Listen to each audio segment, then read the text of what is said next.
done to him. Emily is with us for the press review now. She's starting off with that big story of the day we talked about at the top. Trump's tariffs, of course, set to come into effect today. What are the papers saying then, Emily? Yeah, well, of course, a lot of reactions in the press in anticipation of Trump's threatened tariffs. The British daily, The Independent, had it on its front page today, saying that Britain was bracing for the worst as the Trump trade war erupts, very cleverly using a photo from the Icelandic volcano eruption yesterday to emphasize their wordplay there.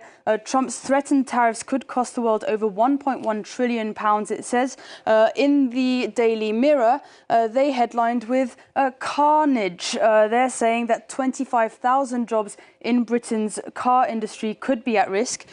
Meanwhile, in the New York Times, this analysis piece had a look at the impact that the tariffs might have on American alliances, saying it could lead to a generalized resistance against the US and Trump. Trump has repeatedly called today, the 2nd of April, Liberation Day. He's promised to roll out tariffs on other countries, hoping that it might reduce the American reliance on imported goods. Now, this cartoon in the Financial Times illustrates perhaps what the vibe of a Liberation Day celebration might look like. And indeed, cartoonists around the world have had quite a lot of fun with Liberation Day, Stuart. This cartoon here in the Times, making it look like America is kind of walling themselves in.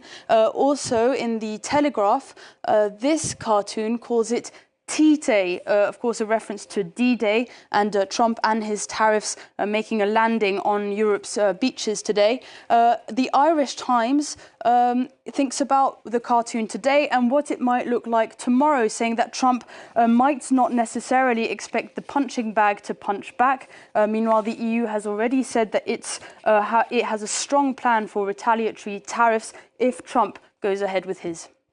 Cartoons always manage to sum it up the best way, don't they? Let's come back to France now. The headlines here are continuing to carry the story that's really rocked France's political scene. What are the papers saying today, Emily? Yeah, well, unsurprisingly, the Marine Le Pen story is still very much on the front pages of the French press today. Le Monde's front page reads, Le Pen condemned, her ambitions stopped. Her sentence means that Le Pen will not be able to run for president in 2027. Speaking of cartoons, Le Monde also had a cartoon today. Here, Marine Le Pen in the tribunal with a quote saying, "It is not an embezzlement case in Brussels that is going to lay down the law in France." Meanwhile, Le Parisien has a slightly different take, looking at a rather combative response since it says, with a quote from its exclusive interview, "Je ne me laisserai pas faire, I will not let it happen." The right-wing paper Le Figaro also highlighting her combative spirit here, saying that she is in a fight to save her candidacy. It says Le Pen is mobilizing supporters against, quote, interference by judges in a presidential election. Now, Libération also picked up on that sentiment in the media today, but they're calling it an anti-judge poison. The article describes the anger in the media against judges all over France. Le Pen had accused the system of using a nuclear bomb and said she would not allow the presidential election to be stolen. Now, this paper says that the widespread criticism of the French judicial system only weakens the rule of law in the country.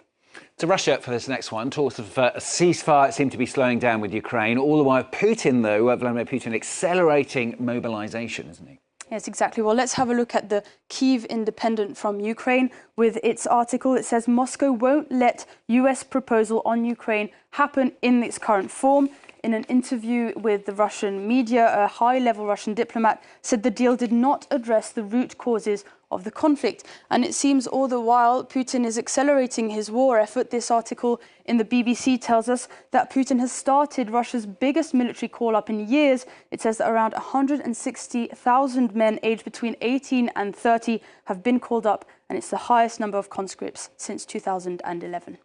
Something a bit lighter. It's April the 2nd. You probably noticed. That means yesterday, of course, was April Fool's Day. Celebrated around the world. Pranksters trying to fool people into believing their fibs. It's a bit difficult to tell what's a joke and what isn't nowadays in the news, isn't it? But what are some of the standout jokes you've found, Emily? Yes, well, some great and some less great jokes and pranks were all around the news yesterday. But here are some of my favourites. First of all, the Daily Telegraph here with this headline doing a little bit of a double bluff here. It says, police must tell suspects that arrest is not April Fool's joke.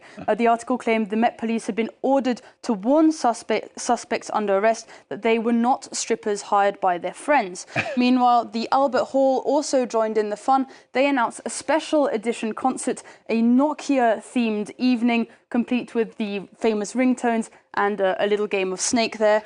And finally, my favourite, Stuart, coming from my neck of the woods, the Swiss ski resort of Villagrion-les Diablerets, announced on Instagram that they were opening a nudist ski piste, saying it was a new naked and natural approach to winter sports and that it would bring unusual sensations. One thing is for sure, Stuart, that would lead to very interesting holiday photos, but it looks quite chilly to me. I love that phrase, unusual sensations. Ooh, yes, loads of unusual Perfectly ones. summed up. You can tell where Emily comes from, can't you? Yeah. Emily, put the papers there for us on First 24.